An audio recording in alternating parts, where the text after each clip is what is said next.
sen dù bằng mong chiều ban tuần nu ang nun khung nâu to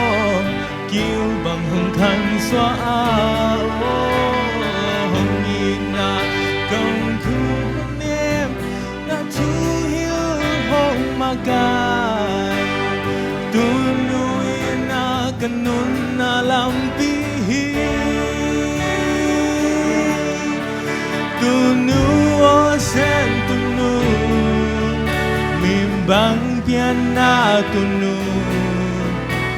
tunuo nung ina bang to kate thei diao sim lei mi za lai ya tunu ina longa lai lun wa do ding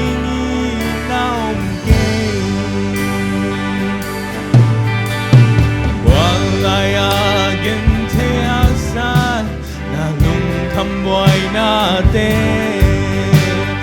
ta thôi chẳng không ngom mầm lo lai lùng doan những nghe nu sen nào nông chín nông kêu sao liếm hoa bằng ai nu nông y bằng hồng y thấy đi ngon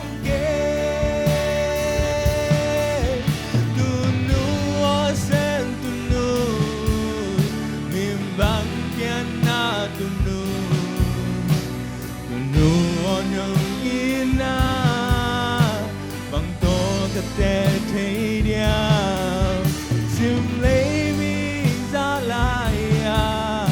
tuần nu in na lâu ngã lại một đó đi nhìn nào kê này lên lòng sum lê pai tên kêu không ai lâu in hồi bên lo qua ngày tết mong tại sân sông yên ô cả tunu lô không yên na kéo nghe lô tunu yên na để kia đình hình ôm lô tunu sen tunu mình bằng kian na tunu nong ina bang to kate thấy điao sim lấy mi ta lại à tunu ina lâu ngã lại lùng hoa do đi nhìn nào kê tunu